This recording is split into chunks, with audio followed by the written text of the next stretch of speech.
Assalamualaikum warahmatullahi wabarakatuh. Eh, Maaf teman-teman semuanya, saya karena sedang di Mekah ya setelah menunaikan ibadah umroh, jadi masih memakai kain ihram ya. Ini baru sekali kembali dari Masjidil Haram, jadi dengan segenap maaf ya saya meminta maaf karena eh, pakaiannya tidak seperti biasa ya. Baik, silakan dibuka di halaman ya. Kita lanjut pembahasan tentang sejarah kepenulisan Al-Qur'an. Bentar.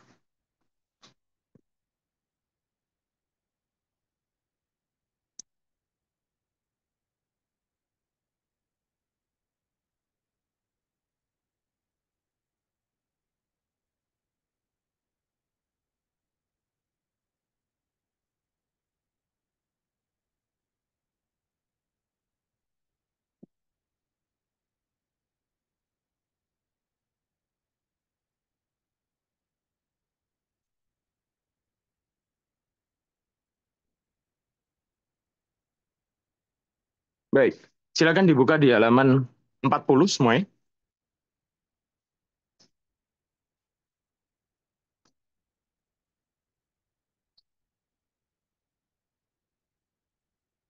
Kita masih membahas atau masih eh,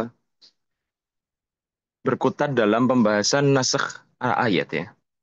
Kemarin sudah kita jabarkan, sudah kita bahas bahwasanya nasakh ayat itu apa? Nasakh itu artinya mengganti ya. Sesuatu yang misalnya tidak baik menjadi baik itu juga bisa dinamakan nasakh. Misalnya teman-teman sekalian ujian, kemudian ada jawaban yang salah. Kemudian teman-teman sekalian merasa jawaban ini kurang tepat dan ingin diganti jawaban tersebut. Itu pun dapat dinamakan nasakh. Dan Al-Quran pun mengalami peristiwa serupa ya. Tapi bukan berarti Al-Quran itu menasakh ayat yang buruk. Tidak. Tapi itu merupakan ketentuan Allah bahwasanya Allah itu mampu untuk melaksanakan apa saja. Mau itu mengubah ayatnya, ketentuannya itu sangat mudah bagi Allah. Hal yang sangat bukan mustahil bagi Allah. Ya. Mari kita lihat, kita bahas di halaman 40 Dhahiratu Naskhil Ayah ya. Tampak daripada nasakh ayat itu seperti apa? Dzakara fariqum minal ulama iddata awaiqa duna tadwinil Qur'an fi hayati Rasulillah.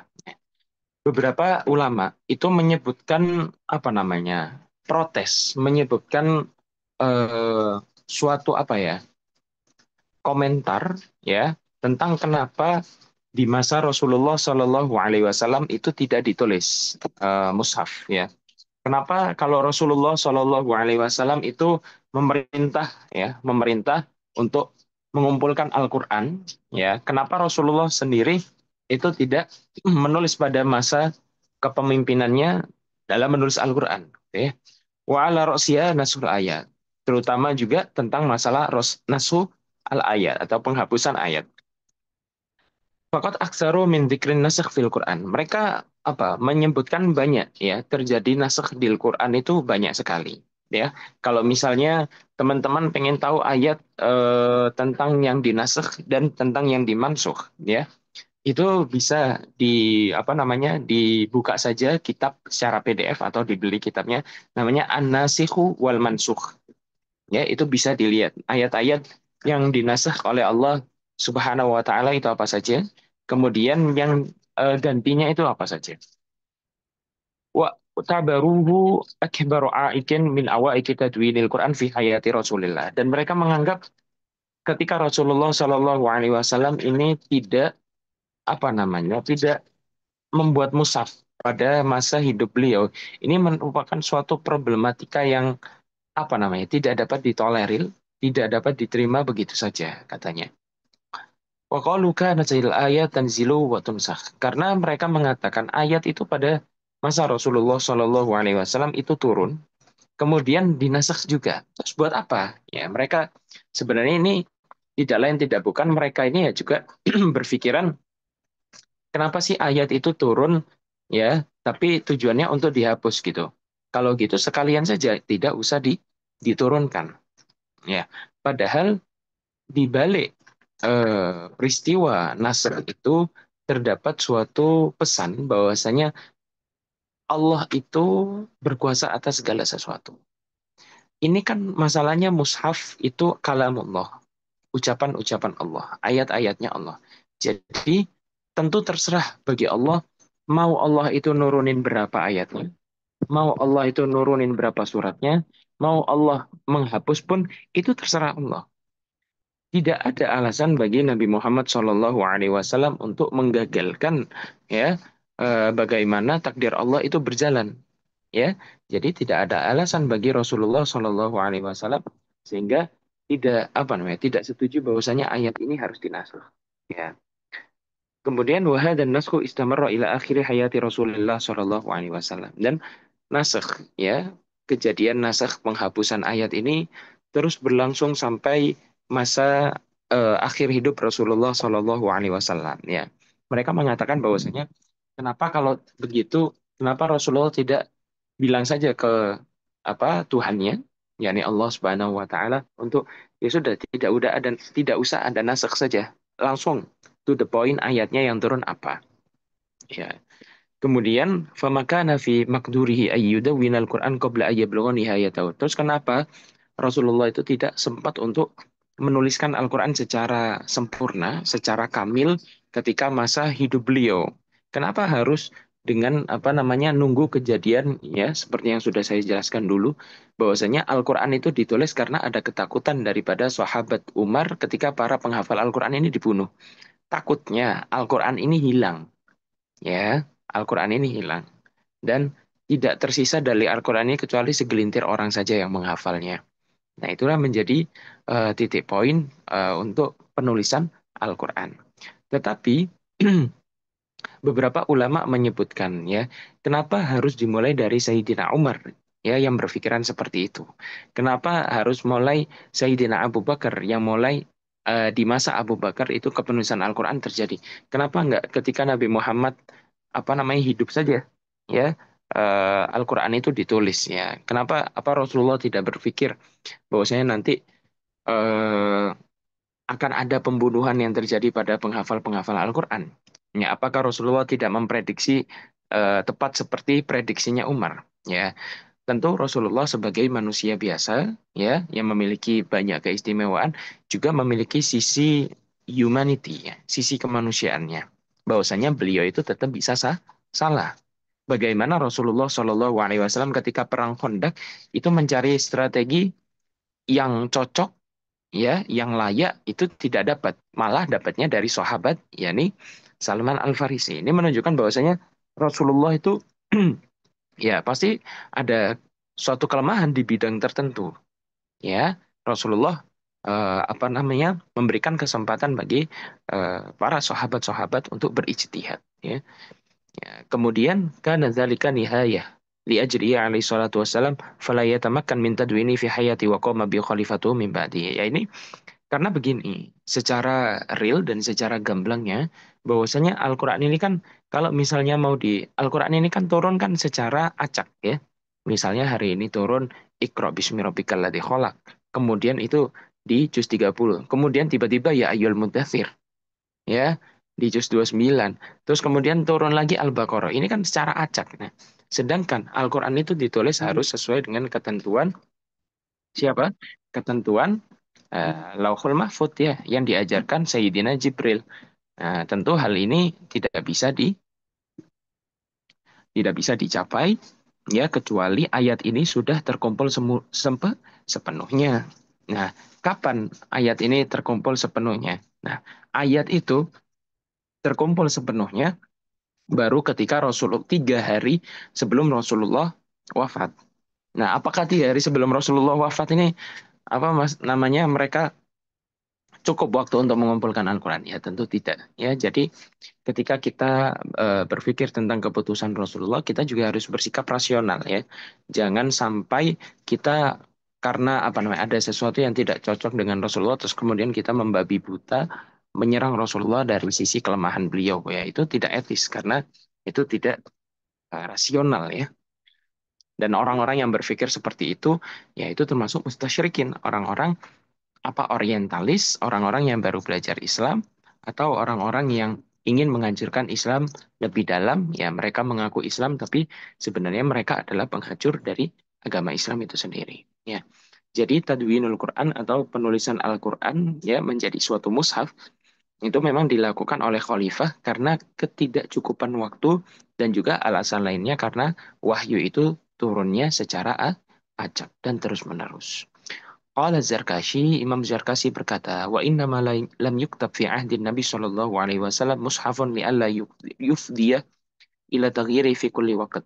Nah, Imam Zarkashi mengatakan bahwasanya iya, Al-Quran itu kenapa tidak ditulis pada masa Nabi Shallallahu Alaihi Wasallam? Ya karena apa? Mungkin saja Al-Quran itu ada perubahan, mungkin saja Al-Quran itu ada naskh. Ya, mungkin saja takutnya sudah ditulis tiba-tiba kalau misalnya ada naskh, ada perubahan dari Allah. Ya, gimana? Sudah terlanjur ditulis. Makanya sama Imam Zarkasi ditakwil bahwasanya kenapa tidak ditulis ya? Barangkali kalau ada perubahan kita sudah siap gitu ya. Kemudian فلهذا تأخرت كتابته إلى أن كمل نزول القرآن بموته sehingga kepenulisan mushaf ini itu menjadi belakangan ya maksudnya belakangan diakhirkan ya ya sampai Al-Quran ini turun secara sepenuhnya yakni 3 hari menjelang Rasulullah wafat. فكتب أبو بكر والصحابة بعده ثم نسخ عثمان المصاحف الذي بعث بها إلى الأمصار. Kemudian akhirnya ide untuk membuat mushaf ini, mengumpulkan mushaf ini dilakukan oleh sahabat Abu Bakar dan para sahabat yang lain. Ya, yang dibantu tentunya dengan sahabat Zaid bin Thabit. Kemudian nasakho Umar, maksudnya di sini nasakho bukan nasakho Al-Quran ya, tapi maksudnya adalah Sayyidina Utsman merubah metodenya. Dan yang sampai sekarang kekal itu namanya Rasam Utsmani. Nah, inilah yang apa namanya dikembangkan, kemudian disebarkan ke seluruh penjuru dunia. Hampir semua mushaf yang ada di dunia ini memakai Rasam atau metode dari Sayyidina Utsman. Kemudian Qala al-Khattabi, Imam Khattabi berkata, Innama lam yajma' sallallahu alaihi wasallam al-Qur'ana fil mushafi lama kana yatarakkabahu min wurudi nasikhin li ba'di ahkami aw tilawatihi. Ya, kenapa Rasulullah Shallallahu Alaihi Wasallam tidak mengumpulkan Al-Quran di dalam suatu mushaf? Ya, karena mungkin saja terjadi nasakh atau perubahan yang terjadi pada hukum-hukumnya. Begini, hukum itu selalu berubah-ubah. Ya, ya misalnya begini. Dahulu kala khamar itu tidak diharamkan bagi orang muslim. Kemudian ada seorang pemuda Madinah yang kemudian apa namanya? Karena khamar ini dia menjadi salah apa namanya? Akalnya terganggu, ya. Kemudian setelah akalnya terganggu, dia melakukan tindakan tidak senonoh ke salah satu wanita di Madinah. Semenjak saat itu khamar pun diharamkan. Jadi asalnya tidak haram, kemudian menjadi haram. Nah, innamal khamru ya itu ayatnya ya karena tidak membahas tafsir ya jadi tidak saya perpanjang. Nah, ini menunjukkan bahwasanya hukum saja bisa berubah. Nah, ayatnya pun menyesuaikan hukumnya. Falamma qada nuzuluhu biwafatihi alhamahullahu wal khulafa rasyidin dzalika. Kemudian kata Imam Qurtubi setelah sepeninggal Rasulullah Shallallahu Alaihi Wasallam, barulah Allah mengilhamkan, Allah memberi petunjuk kepada para sahabat-sahabat ini ya untuk melaksanakan apa penulisan dari Al-Quran ya. Ya, jadi memang itu sudah rencana Allah sedemikian rupa ya. Allah tidak mungkin apa namanya merencanakan kecuali memang itu sesuatu itu baik bagi para makhluknya. Wa anta khabirun bi annal Qur'an. Ya. Oh ini. Imam Zarqani berkata wa inna ma lam yujma'ul Qur'an fi suhufin wala masahif li'tibaratin katsira. Kata Imam Zarqani, Quran itu tidak ditulis dalam mushaf itu karena ada beberapa alasan ya. Anna Nabi Shallallahu Alaihi Wasallam karena Nabi Sodati ayat zila alil wahyu binasi masya Allah min ayati awayat.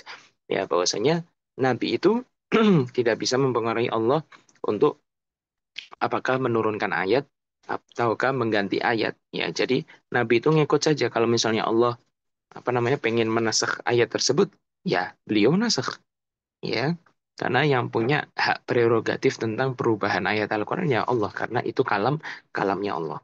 Wa anta khabirun bi anna al-Quran law jama'a fi suhufin aw masahif wal halu ala ma syarahna lakana urdatan li taghyir as-suhuf aw al-masahif kullama waqa'a naskhun aw hadasu sababin ma'ana dhuruf la tusa'idu wa adawatul kitabah laysat maysura wa ta'wilu kana 'ala al-hifdhi qabla kulli syai'. Kemudian kamu juga udah dikasih tahu ya, udah dikasih penjelasan bahwasanya Quran itu ya kalaupun dikumpulkan dalam suatu mushaf atau beberapa lembaran-lembaran seperti itu, ya kejadiannya ya seperti yang sudah kita tahu ya, yang sudah kita ketahui, yang sudah kita pahami itu. Karena ada apa namanya? Kalau misalnya ada perubahan-perubahan yang terjadi, ya entah itu ayat, entah itu hukum, tentu ini akan mengubah mushafnya itu sendiri. Ya, karena ayat itu turun ya sesuai apa terjadinya sesuatu. Ya, misal ayat pertama turun menjelaskan bahwasannya belum ada tentang zina.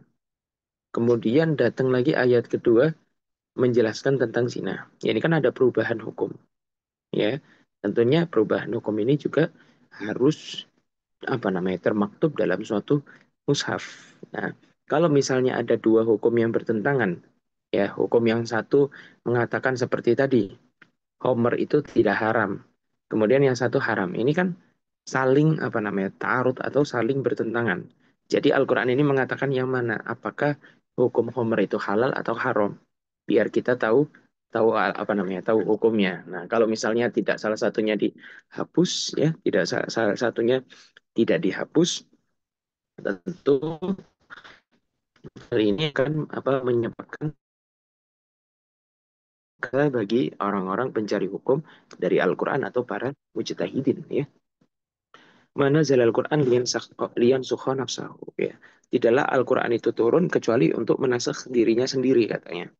Naqulu bikulli adabin. Kita kalau ngomong Al-Quran ya, kata kata muallifnya ini harus pakai adab.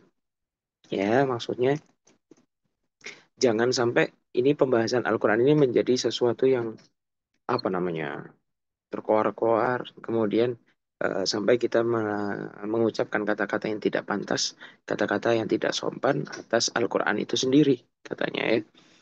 Wa kulli ihtiramin, dan setiap penghormatan ya. Karena kalau misalnya kita membaca bacaan apapun ya, bahkan ketika kita membaca hadis Nabi, kita tak dapat pahala kecuali kita mengamalkan. Tapi kalau misalnya kita Al-Quran, kita tidak apa namanya, kita tidak eh, apa namanya, kita tidak mengamalkan saja apa yang ada di Al-Quran, tapi kita membaca setiap hurufnya mendapat 10 kebaikan.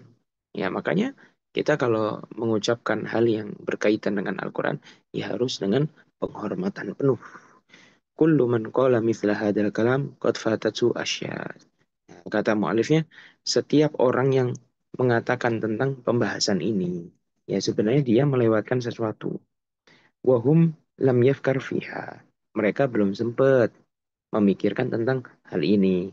Pokoknya Al-Qur'anu nasikhon. Sungguh Quran itu datang dalam keadaan kadang terhapus ayatnya.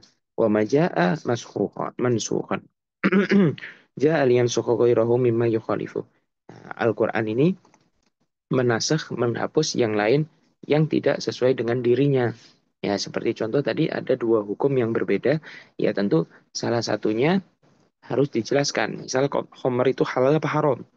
Nah, kalau misalnya di Al-Quran ada hukum halal, ada hukum haram, jadinya yang mana? Malah akan membingungkan para ulama. Ya, maka dari itu Al-Quran itu sebenarnya mempermudah bagi kita untuk mengetahui hukumnya. Ya, tapi tidak serta-merta kita langsung paham tentang hukum Al-Quran. Tentu butuh proses yang lama untuk memahami ilmu Al-Quran itu sendiri. Walaysa min sunnatillah wala min sya'ni kitabillah ayyakuna nasikhan wa mansukhan fi waqtin wahid. Kemudian nasakh dan mansukh itu apakah turunnya bersamaan atau turunnya berbarengan? Tidak. Ya, tidak. Tentunya ada proses ya apa namanya untuk nasakh dan mansukh ini turunnya di waktu yang berbeda, ya. Fa idza lam takun Taurah nasikhatan li nafsiha wa idza lam yakun Injil nasikhan li nafsihi fa kaifa yakun Al-Qur'an nasikhan li nafsi. Kita nggak pernah tahu bahwasanya ada cerita bahwasanya Taurat itu ada nasakh dalam dirinya.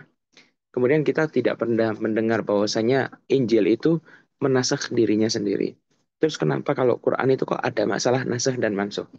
Nah, di dalam Ulumul Quran, kitab Al-Itqan, Imam As-Suyuti mengatakan bahwasanya nasakh dan mansukh ini salah satu keistimewaan Al-Quran. Kalau misalnya Taurat dan Injil misal, bahwasanya ketentuan misalnya ibadah, misalnya di Taurat hari Sabat gitu. Udah itu. Lalu seperti itu, ya. Nah, jadi apa namanya? Tidak istilahnya apa namanya? Flat gitu ya, datar gitu. Ya, tapi kalau Al-Qur'an ada dinamikanya, ya. Ini yang membedakan apa namanya? Al-Qur'an dengan yang lain. Terus kemudian Al-Quran itu pakai balahu. Al-Quran itu misalnya pakai bahasa-bahasa yang sangat puitis gitu ya. Sampai kalau orang Arab kalau mendengar Al-Quran saja pasti akan langsung kaget gitu. Nah, tapi kalau misalnya ini apa namanya Taurat dan Injil, mereka pakai apa?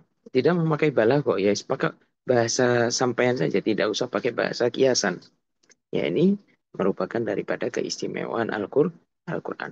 Wal amru huna laisa amrul bada' wal khafa haitsu atalu fihi al-kalam min ghairi da'in fata'abu wa atba'u wa innamal amru annahu khilafa sunnatillah fi tanzilil kutub فكلما جاء كتاب نسخ ما قبله إن كان بحاجة إلى نسخ وتبديل أما أن ينزل كتاب وينسخ بعضه بعضا فهذا خلاف سنة الله ولن تجد لسنة الله تبديلا. Ya ini merupakan suatu ketentuan Allah yang diberikan kepada Nabi Muhammad SAW dan Quran. Ya, kalau misalnya Allah pengen nasakh, ya dia akan menasakh. Ya, ya apa sayangnya saja saat Taurat dan Injil itu memang Allah tidak ingin menasakh. Ya, ولم يثبت عن نبينا عليه الصلاة والسلام أنه قال بنص آية من القرآن ولم يثبت شيء منه عن فقهاء الصحابة فكل ما نزل عن النبي صلى الله عليه وسلم من قرآن كريم محفوظ بتمين ومحفوظ كما نزل min ghairi naskin wala tabdil. Tapi memang ada beberapa perkataan, ada beberapa pendapat yang mengatakan bahwasanya Nabi Muhammad SAW itu tidak pernah mengatakan tentang naskh, ya bahwasanya Al-Quran dinasakh.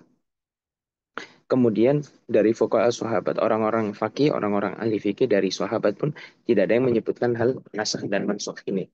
Kemudian apa namanya? Nabi selalu mengatakan Al-Qur'an itu selalu mahfudun, terjaga, ya. Dan sempurnanya itu pasti terjaga. Wa mahfudun kama nazal dan ya seperti itu, turun ya seperti itu. Ini kita harus mengetahui kaidah bahwasanya begini, pemahaman seorang ulama itu tentu berbeda-beda. Misalnya, ada ulama yang misalnya mempelajari hadis kitab, misal Sahih Bukhari. Ada yang membaca Sunan Ad-Darimi. Ada yang membaca Sahih Ibnu Khuzaimah. Dan banyak lagi sebagainya. Semakin banyak pengalaman, semakin banyak bacaan, semakin banyak pengetahuan ulama itu sendiri, mereka tentu banyak apa pengetahuan dan keilmuan yang mereka miliki. Kalau misalnya kita terbatas membaca satu kitab saja, tentu apa namanya, kita tahu hanya satu pendapat saja. Tapi kalau kita membaca ratusan kitab, kita akan menemukan perbedaan-perbedaan pendapat ulama yang lain, ya. Jadi apa ada yang mengatakan Al-Quran itu tidak ada nasakhnya, ada yang seperti itu. Ada yang mengatakan bahwasanya enggak, Al-Quran itu ada nasakh memang gitu ya. Lam yansakh Al-Quran illa maka qablahu mimma yukhalifu. Al-Quran itu tidak akan menasakh dirinya sendiri ya, kecuali memang sebelumnya ada sesuatu yang menyimpang atau tidak cocok dengannya atau bertentangan dengan dirinya. Wa amma ma warada fil Qur'ani fi sya'nin naskhi wat tabdili haitsu qala ta'ala. Ya, kalau kita membahas tentang masalah naskh dan tabdil, Allah berfirman dalam Qur'annya, "Wa idza baddalna ayatan makana ayati wallahu a'lamu bima yunazzil qalu innama anta muftar bal aktsaruhum la ya'lamun." Nah, beliau apa Allah itu mengatakan dalam ayat, "Wa idza baddalna ayatan makana ayatin." Kalau kita ganti suatu ayat pada tempat ayat yang lain. Bisa nggak? Bisa. Bisa. Allah wa idza badalna. Apabila kami gantikan suatu ayat pada tempat ayat yang lain. Ya. Wallahu a'lamu bima yunazzil. Ya, Allah lebih tahu dengan apa yang ia turunkan. Qalu innama anta muftar. No, mereka orang kafir itu selalu mengatakan gitu. Ah, enggak ah, kamu bohong, kamu tuh muftar, orang yang mengada-ngada katanya. Bal aktsaruhum la ya'lamun. Akan tetapi kebanyakan dari mereka itu tidak mengetahui tentang nasakh dan mansuh tersebut. Kemudian Allah juga, nah ini kan berarti menunjukkan bahwasanya nasakh itu bisa terjadi dan Allah mengatakan nasakh itu memang bisa terjadi. Wa idza badalna ayatan makana ayatin. Ya, tapi Allah juga mengatakan dalam suatu apa namanya ayat, manansakh min ayatin aw nunsiha na'ti bi khairin minha aw mithliha. Alam ta'lam anna Allah ala kulli syai'in qadir. Ayat kedua yang menunjukkan bahwasanya Allah tuh bisa menansakh ayat. Manansakh, tidaklah kami hapus, tidaklah kami gantikan ya dari suatu ayat aw nunsiha atau kami lupakan ayat tersebut. Ya, hatta nunsiha na'ti bi khairin minha aw mithliha, sehingga kami datangkan, sehingga kami apa namanya turunkan ayat yang lebih baik, ayat yang lebih jelas daripada ayat sebelumnya. Berarti dua ayat ini menjelaskan bahwasanya sesuatu hal yang easy, sesuatu hal yang mudah, sesuatu hal yang mungkin bagi Allah untuk menasakh suatu ayat. Alam ta'lam anna Allah ala kulli syai'in qadir. Tidakkah kamu tahu bahwasanya Allah itu memang zat yang maha berkuasa. فهو ناظر إلى الشرائع السابقة أو الكتب السابقة من التوراة والإنجيل كما هو ناظر إلى ما كان عليه اليهود والنصارى والمشركون من بدع وخرافات وعرف وتقاليد ما أنزل الله بها من سلطان. Nah, ini adalah suatu proses pemikiran ya pada syariat-syariat sebelumnya ya. Syariat sebelumnya misalnya diganti dengan syariatnya Nabi Ibrahim, syariatnya Nabi Ibrahim diganti dengan syariatnya Nabi Muhammad, dan syariat yang terakhir hanyalah agama Islam ya. Kitab yang lain dulu kita misalnya memakai kitab Taurat, kitab Zabur, Taurat, Injil, kemudian ya kitab suci daripada Allah yang masih kekal dan masih berlaku ya cuma Al-Quran. Ini menunjukkan bahwasanya apa namanya metode pengajaran, terus kemudian metode agama pun itu juga bisa berganti. Kemudian وليس للنسخ في القرآن أساس غير عجز بعض العلماء عن التوفيق بين آيات مختلف في الظاهر فحينما عجزوا عن التوفيق بين الآيات قالوا هذا ناسخ وذاك منسوخ. Ini tidak usah dibahas sama saja ya. Eh Wasyadid. Ya, ini masih membahas ya. Ini apa namanya tentang masalah nasakh itu ada beberapa yang tidak setuju dan ada yang setuju. Tentu hal ini apa namanya yang kita percaya bahwasanya nasakh itu memang terjadi. Nasakh itu tidak apa memang terjadi. Kalaupun ada ulama-ulama yang mengatakan nasakh itu tidak terjadi ya itu silahkan ya, itu pendapat. Tapi kalau misalnya yang kita pelajari sekarang ini bahwasanya nasakh itu memang terjadi dan apa namanya bukan hal yang perlu kita perdebatkan mati-matian ya. Ya cukup kita terima saja bahwasanya Allah bisa melakukan apapun, Allah bisa melakukan sesuatu yang Ia kehendaki, ya baik itu mengubah ayat pun itu ya Allah sangat berkehendak dan Allah sangat mampu untuk hal tersebut gitu ya. Nah, terus kemudian apa namanya, tentang masalah tajwid Quran, tentang masalah kepenulisan Al-Quran ya. Kepenulisan Al-Quran ini memang idenya daripada Sayyidina Umar bin Khattab ya.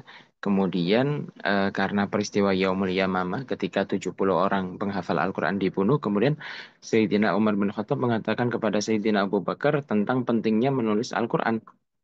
Karena kenapa? Takutnya nanti kalau perang lagi orang-orang yang hafal Quran meninggal, ini Al-Quran belum sempat ditulis, terus siapa yang hafal gitu kan? Terus kita nanti tanya Al-Quran ke siapa? Karena tidak semua sahabat itu menghafal Al-Quran. Kalaupun menghafal cuma beberapa ayat atau beberapa juz saja. Nah, tetapi yang harus kita pahami bahwasanya ide tentang penulisan Al-Quran ini memang sudah ada pada zaman Rasulullah Shallallahu Alaihi Wasallam. Dibuktikan dengan apa? Ketika Rasulullah Shallallahu Alaihi Wasallam mendapat suatu wahyu, ya tentu Rasulullah Shallallahu Alaihi Wasallam meminta misalnya Zaid bin Sabit untuk menulis wahyu tersebut ya. Nah, ya tentu hal ini apa namanya menunjukkan bahwasanya ide ini ya itu memang sudah ada ketika zaman Nabi Muhammad Shallallahu Alaihi Wasallam ya tentang penulisan. Tetapi pengumpulan Al-Quran ini itu memang terjadi pada zaman sahabat karena apa? Alasannya yang pertama bahwasanya kurangnya waktu ya, kurangnya waktu karena Al-Quran itu lengkap ketika 3 hari sebelum Rasulullah itu wafat. Ya, kalau misalnya kita kita apa namanya memaksakan untuk menulis Al-Quran secara utuh, ya tentu ini akan membuat apa namanya acak adut ya, karena Al-Quran itu ditulis secara acak, tapi disusunnya harus sesuai dengan susunan yang ada di Lauhul Mahfud. Ya tentu ini hal ini tidak adil ya, ya adil dan tidak pantas gitu. Maka dari itu tentu hal ini bisa kita pahami ya bahwasanya Al-Quran itu tidak ditulis pada zaman Nabi ya karena Al-Quran harus apa namanya lengkap dahulu baru bisa disusun. Contoh misalnya kalau misalnya kita membuat suatu karya ilmiah atau skripsi, misalnya semua pemikirannya itu belum ditulis. Apakah kita bisa mau apa namanya menyusun semuanya di halaman 1 sampai ke halaman 50? Ya tentu tidak. Tapi kita tulis dulu kerangka berpikirnya, baru kita kasih, oh ini halaman 1, oh ini halaman 2, ini halaman 3 susunannya. Ya, jadi kalau misalnya semuanya udah di apa namanya sudah diturunkan, tentu hal itu menjadi terasa sangat mudah. Nah, itu secara logika ya, karena berpikir agama itu tidak cukup dengan melihat nakal saja, melihat ayat Al-Quran atau melihat hadis, tapi juga harus memiliki pemikiran yang matang dan jernih. Ya, baik, silakan diajukan pertanyaan di kolom obrolan, nanti akan saya jawab satu persatu seperti biasanya.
Iya, baik saya jawab pertanyaannya. Komite yang mensahihkan keabsahan Al-Quran pada waktu selesai disusun, ya ketika zaman Nabi Muhammad SAW, ketika Al-Quran itu ditulis oleh para sahabat, tentu yang mengawasi adalah lajnahnya ya Nabi sendiri ya. Karena Nabi yang mendapat wahyu itu ya, Nabi melihat sendiri wahyu itu ditulis secara benar atau tidak. Kemudian pada zaman sahabat Abu Bakar bin Siddiq ya atas saran Sayyidina Utsman, ya, itu sebagai pengawasnya adalah Sayyidina Abu Bakar bin Siddiq. Tapi lajnah komite pentashihan Al-Quran, penulisan Al-Quran, itu terdiri dari Zaid bin Sabit, kemudian ada Ubay bin Ka'ab, kemudian ada Muawiyah bin, maaf, kemudian ada,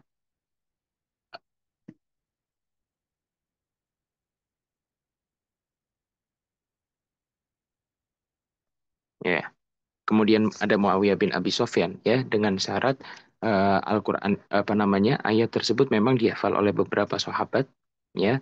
Terus kemudian ada bukti tertulis pada zaman Nabi.